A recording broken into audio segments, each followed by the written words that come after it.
people's home, and we take turns in Bloomfield just to play for folks who are stuck in that sort of care homes. And a wee woman, the first time I was playing, she asked me to play it. I says, any favourites? And this was in July. She says, I have a favourite. Sing Away in a Manger. And I said, love, if you want to wear a manger, you've got to wear a manger. So here's my wee version of it. Away in a manger, no crib for a bed. The little Lord Jesus laid down his sweet head. The stars in the bright sky look downward. The little Lord Jesus asleep on the hay. Here's another wee song you might know. Silent night, holy night, all is calm, all is bright. Round yon virgin mother and child, holy infant, so tender and mild, sleeping in heavenly peace, sleeping in heavenly peace. Back to When a Manger. Here's the When a Manger. The cattle.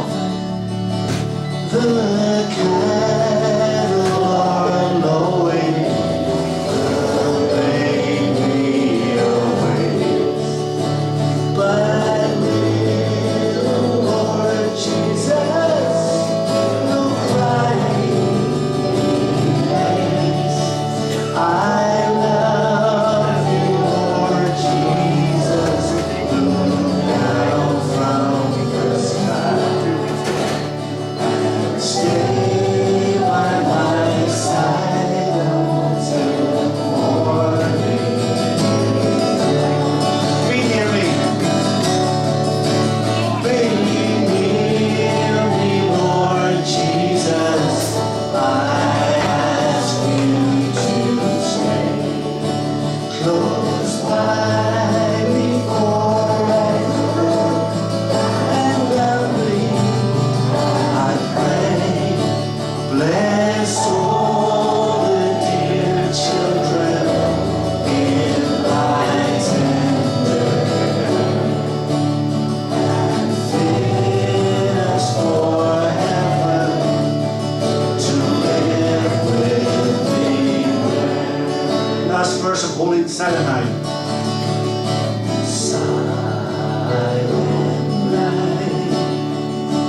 holy night, Son of God, love's pure light, radiant beams from thy holy face, with the dawn of redeeming grace. Jesus, Lord, and my blood. Jesus, Lord, and my blood.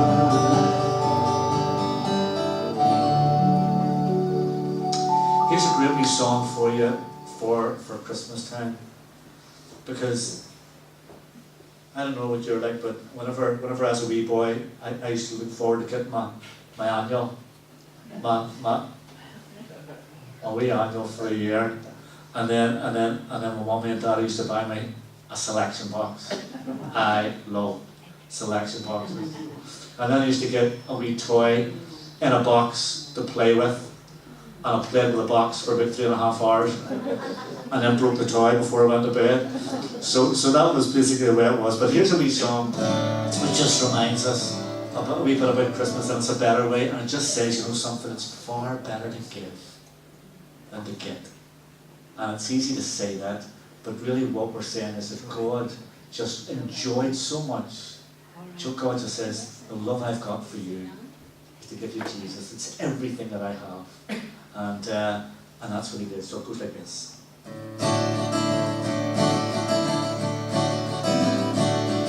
It's far better to give than to get. It's far better to give than to get all you can. It's far better to say, would you like, than I want. It's far better to say, what can I give to you? Thank you, Father, the one who gave us Jesus. Although we didn't deserve it, he's the one that frees us. Oh, thank you, Father, the one who gave us Jesus. Although we didn't deserve it, he's the one that frees us. And that's all there is to the song. Do you know it? You want to sing along with me? It's far better to give. It's far better to give than to get. It's far better to give than to get all you can. It's far better to say, would you like, than I want. It's far better to say, what can I give to you? Thank you, Father, the one who gave us Jesus. Although we didn't deserve it, he's the one that frees us. Hey, thank you, Father, the one who gave us Jesus. Although we didn't deserve it, he's the one that frees us. Where's that one?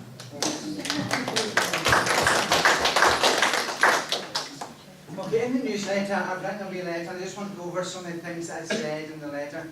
And it's, you know, sometimes what we do at Christmas, we say, oh, we need to get back to what it was like in the 1st century, or we need to get back to what it was like when we were little boys, when we got an annual and an orange and a toy, and maybe even a selection box. And sometimes what we do is we look back and say, oh, Christmas was far better when I was young. And I want us not to do that. I want us to think that modern day Christmas, because that's where we're at, we're in the 21st century. I think modern day Christmas is about like a three-legged stool. If you have a three-legged stool or a tripod, and you take one of the legs away, it won't work. It doesn't matter what leg you take away, it won't work. You need the 3 legs for it to work. And I thought, to be honest, now lots of people not Christians are going to disagree with me here, but I think in modern day society, I think Christmas is 3 legs. And I think we need to have the 3 legs for it to really be Christmas. The first leg it needs to have is faith. I think if you don't have faith at Christmas, then it just becomes some sort of celebration that's about meaningless. And lots of people get into debt because of Christmas. Lots of people get into problems.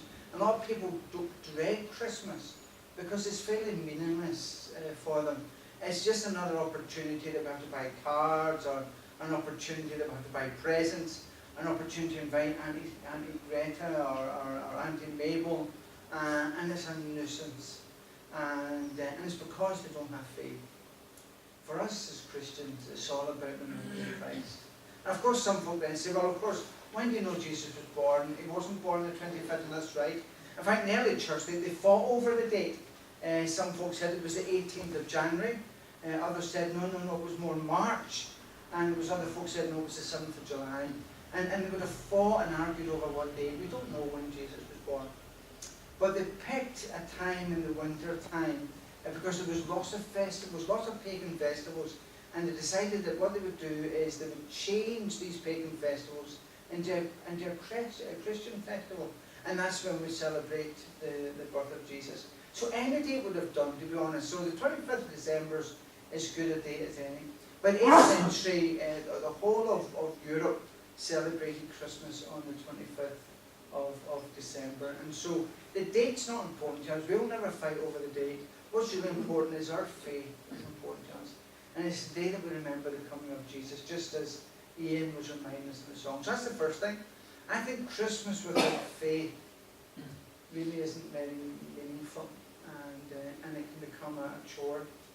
The second leg, I think, of a modern day Christmas is it needs to have fun. We need to enjoy Christmas. I think we Christians in the 21st century were great at mourning. Because everybody else moans about Christmas, we join in the mourn. And we say, oh, it's so far too commercial, or it's this, that, and the next thing. And we moan about Christmas. And we say, I hate Christmas because it's really not what it should be. I have friends in the ministry, and they won't put a Christmas tree up because, oh, you don't put a Christmas, that's pagan. I came from the Germans. And all these sorts of things, and they say daft things about Christmas. Christmas is a time for fun. It's a time for really enjoying a time off work and a time from doing what we normally do. It's a bit like the Sabbath. The Sabbath is supposed to be a day of fun. It's not supposed to be a day of being something really boring. And Christmas is good fun. We used to have great times at Christmas. One of the great things about Christmas for us was Lorraine's mum never used to like visiting because we lived down in Market Hill. That was one of the best things for Christmas for her. And one year she came, and our kids still talk about it. She was a very bad-tempered woman. I wouldn't want to speak bad of her, and so one day we do this every year. We please for acts, and Lorraine's mum was chosen, and then she had to go to the loo. So when she went out to the loo, I said to everybody in the room, now what we'll do is, I'm going to give her Jaws, but I want you to guess anything but Jaws.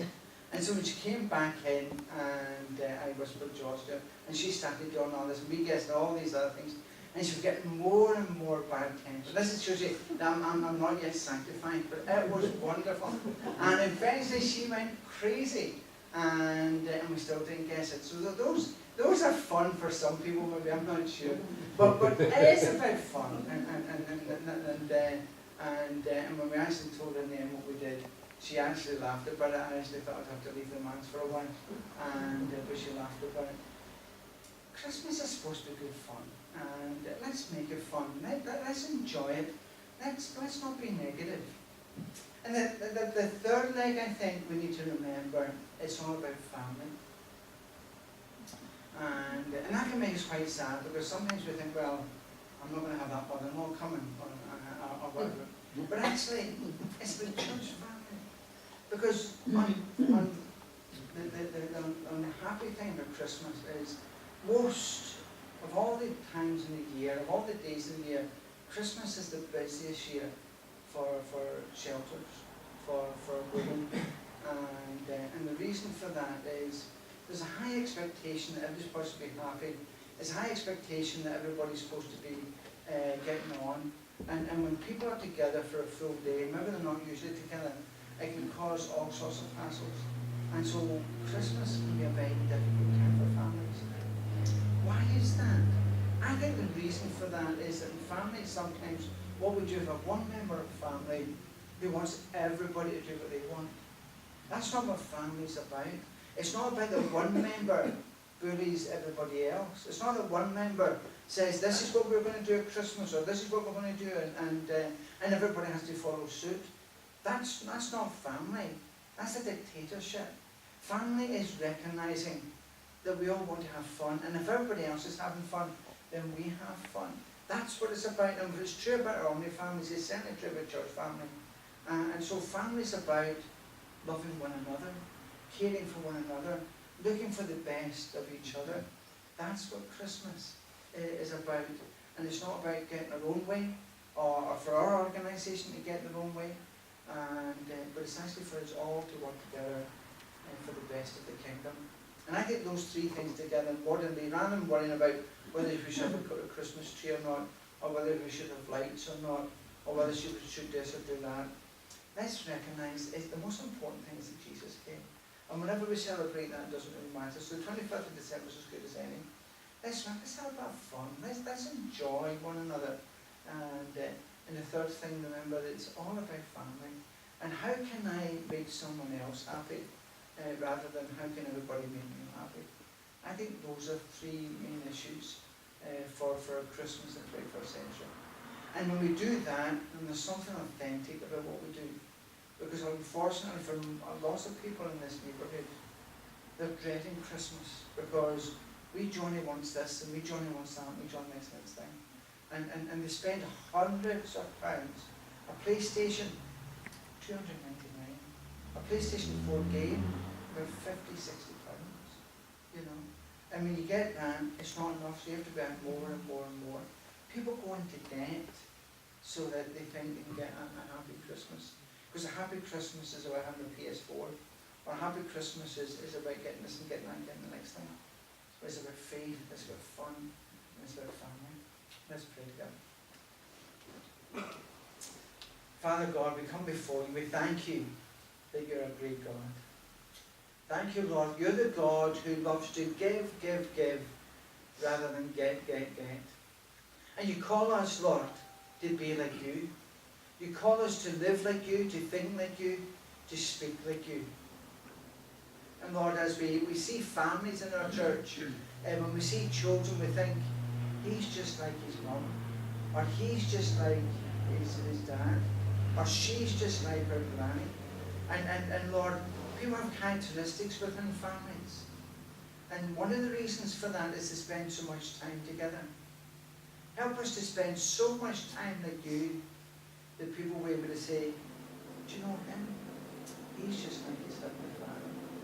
Do you know her? When I see her, I see Jesus. Help us to be like that this Christmas. For we ask this in Jesus' name. Amen.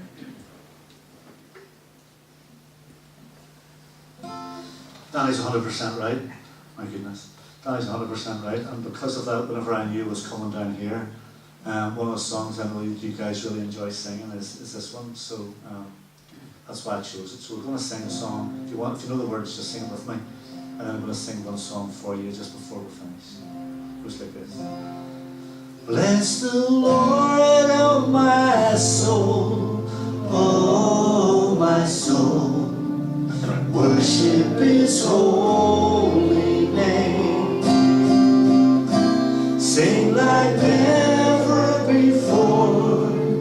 Oh my soul, I worship your holy name.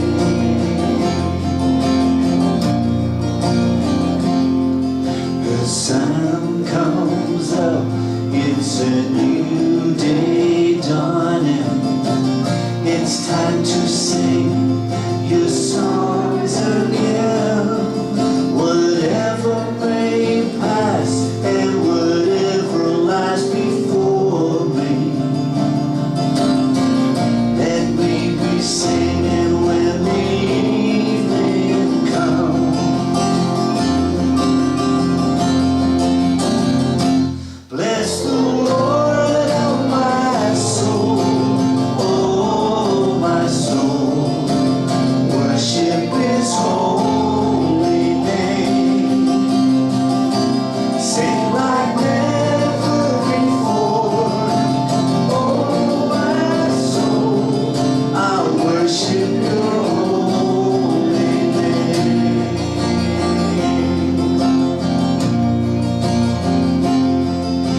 Bless the Lord, oh my soul, oh my soul.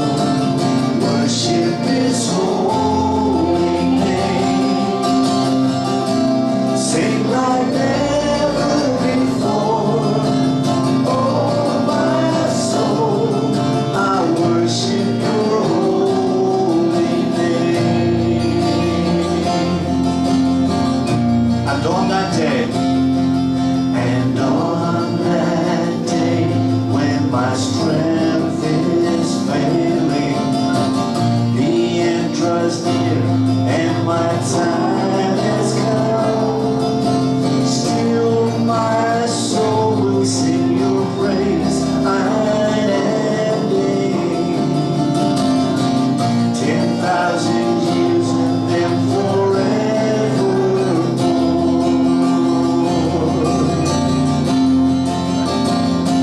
Bless the Lord, oh my soul, oh my soul. Worship His holy name. Sing like never before.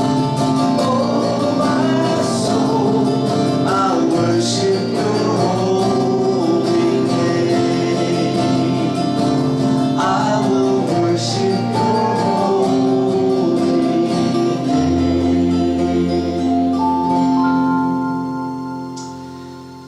Here's a wee song I wrote a long time ago, and you all know the reason why I wrote it and when I wrote it, so I'm not going to tell you that, I'm just going to sing it. But one of the guys out of the church just says, Ian, this is the gospel in a song, and I just thought, yeah, that's what it should be. And anyway, if you want to join in, if you catch on to the chorus, we'll sing it about 15 times. And if you want to catch on to the chorus, in fact, that remind, no, don't try that, we spend. So if you catch on this is a wee happy song, it's a wee clappy song. Because to me, Danny's right, that's the way, the good news. Whenever I went to school, we used to call the Script Union sometimes the Good News Club, but nobody went.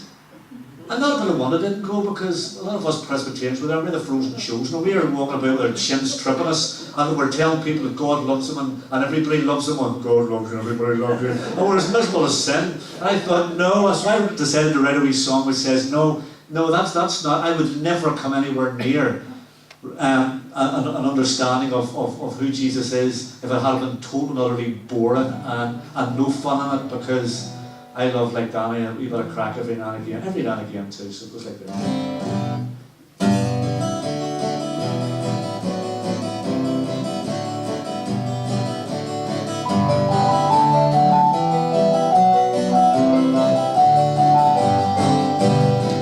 To a world full of hate and destruction, God sent us His Son, yeah, and to a stable or happy forgotten, I think we're talking of love. From the beginning they set out to kill Him. He had to flee far away, yeah. Mary and Joseph, the gift they'd been given, and that gift is His love. And I'm so happy, I think they're talking of love. Yeah, wow, yeah, I'm so happy, and I'm so happy, oh yeah, I think they're talking of love.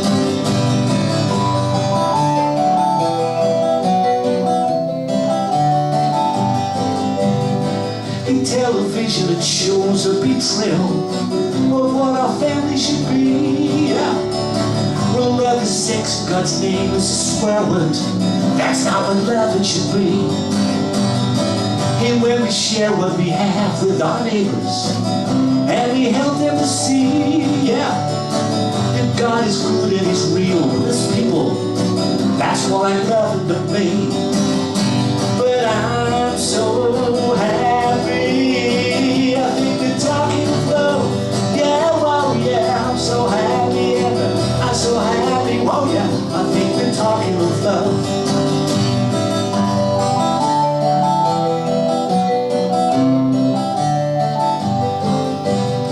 He put to death on a cross, He was given a crown of thorns on His head, yeah. Hey, God just watched, but He could have destroyed them. I think we're talking of love.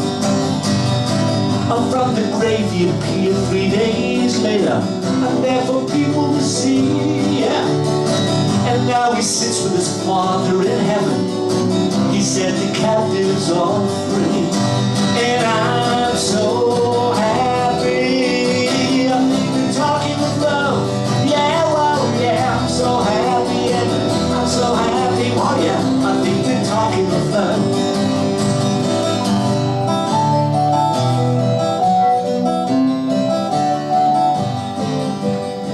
Will there be peace in our land? Well, I hope so. I hope the fighting has ceased, yeah. Orange and green in the streets they are walking, but are they talking of love? Yeah, I'm so happy. I think they're talking of love. Yeah, well, yeah, I'm so happy, and I'm so happy. Oh yeah, I think they're talking of love.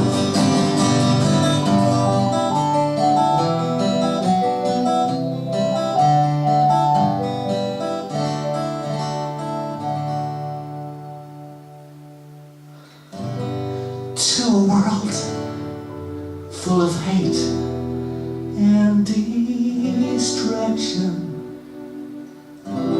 God, He sent us His one and only Son, oh yeah, into a stable. Or have we forgotten? I think we're talking of love, and I'm so happy. I think we're talking of love.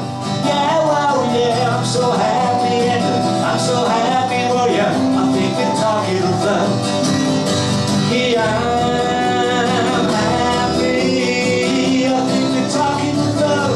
Yeah, well, yeah, I'm so happy, and I'm so happy. Oh yeah, I think we're talking of. I think we're talking of.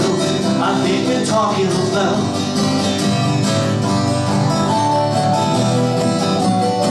I think we're talking of love.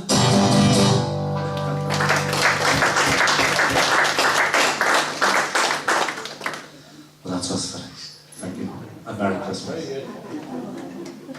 And there's tea and coffee, and there's lovely wee tray bakes down there. So go down and get your hands on one. So.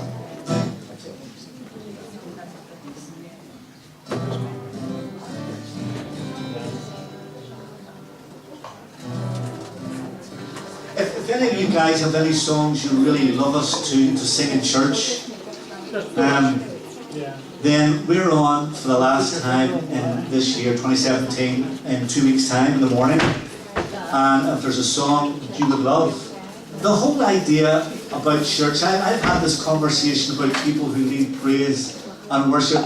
And leading praise and worship is not at all anything to do with us. Nothing to do with us. And I think we get it all wrong sometimes. Some people think it is about them. It's not about us.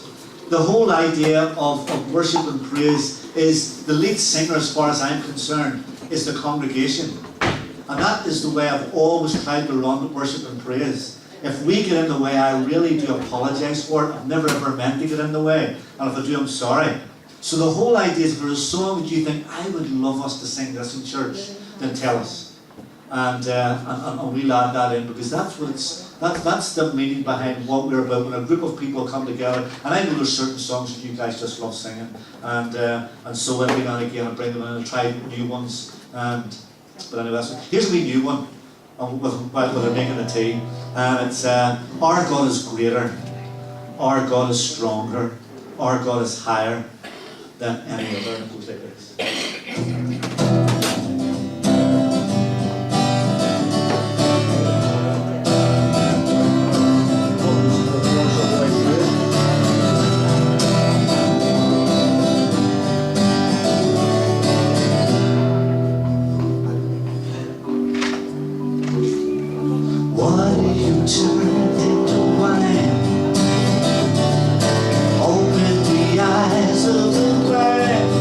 There's no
combination of words in that chorus, but anyway, I sung them all there, so there you are. Thanks very much. Merry Christmas to everybody. There's tea and coffee.